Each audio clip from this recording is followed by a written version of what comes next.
नमस्कार, tasty delight bye Madhurani मध्ये सगळ्यांचं स्वागत।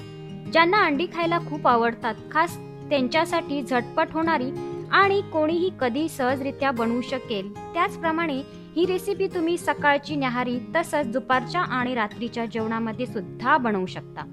अशी अंडा घोटाळा ही रेसिपी आपण आजच्या व्हिडिओमध्ये पाहणार आहोत। व्हिडिओ सुरू करण्याआधी सगळ्यांना एक विनंती आहे, प्लीज चॅनलला सबस्क्राइब करा आणि व्हिडिओ आवडल्यास लाईक आणि कमेंट करायला विसरू नका। तर चला पटकन रेसिपीला सुरुवात करूया। आधी आपण मसाला बनवण्यासाठी कांदा कापून घेऊया। इथे मी एक मीडियम आकाराचा कांदा घेतलाय, तो या चॉपर मध्ये बारीक करून घेऊया। तुमच्याकडे चॉपर नसेल तर चाकूने कांदा बारीक चिरून घेतला तरी चालेल। कांदा बारीक चिरून झालाय, आता आपण पुढची तयारी करूया।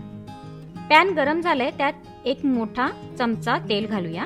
त्यानंतर 2 मोठे चमचे बटर घेतले, ते घालून बटर मस्त गरम करून घ्यायचं आणि त्यात बारीक चिरलेला कांदा घालून कांदा तांबूस रंगावर परतून घ्यायचा।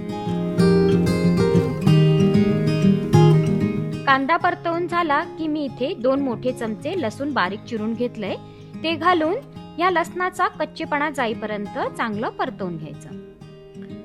आणि आपण हा मसाला हिरव्या वाटणात करणार आहोत, म्हणून मी इथे एक मोठा चमचा हिरवी मिरचीची पेस्ट घेतली आहे, ती घालून हे पुन्हा परतवून घ्यायचं।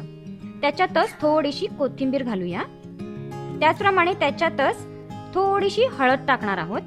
अर्धा चमचा धने पावडर, अर्धा चमचा जिरा पावडर, 1 चमचा लाल तिखट आणि मी इथे थोडासा गरम मसाला घेतलाय, तो घालून हे सगळे मसाले मध्यम आचेवर परतवून घ्यायचे। मसाले जळू नयेत म्हणून थोडंसं गरम पाणी घालायचं।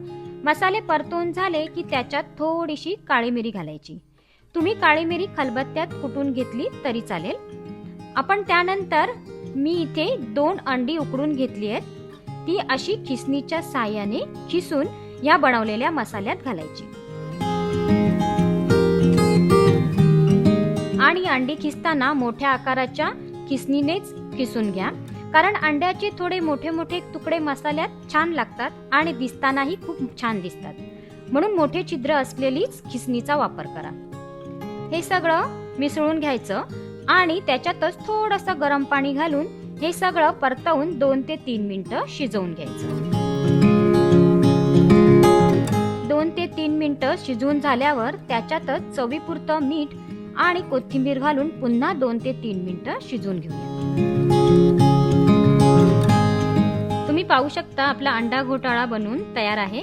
आता हे आपण बाजूला ठेवून देऊया आणि पुढची तयारी करूया।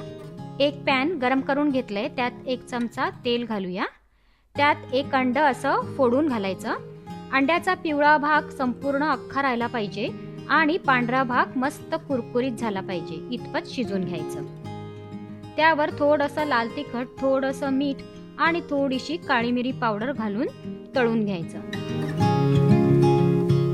त्यावर थोडीशी कोथिंबीर पेरून अंडा फ्राय बाजूला ठेवून देऊया। एका प्लेटमध्ये अंडा घोटाळा काढून घ्यायचा। थोडीशी कोथिंबीर पेरून त्याच्यावर तळलेलं अंड असं मधोमध ठेवून द्यायचं। आपला अंडा घोटाळा तयार झालाय। हा अंडा घोटाळा तुम्ही भाकरी आणि चपाती सोबत खाऊ शकता। भाकरी किंवा चपाती बनवलेली नसेल तर पावाला मस्त बटर लावून पाव तव्यावर भाजून घ्यायचं आणि अंडा घोटाळ्यासोबत खायचं। खूप अप्रतिम लागतो। तुम्ही ही रेसिपी नक्की करून पहा। तुम्हाला माझी ही रेसिपी कशी वाटली ते मला कमेंट करून सांगा। आपल्या चॅनलला सबस्क्राइब करा, व्हिडिओ आवडल्यास लाईक करा आणि बेल आयकॉनवर क्लिक करायला विसरू नका। पुन्हा भेटूया नवीन रेसिपी सोबत, तोपर्यंत धन्यवाद।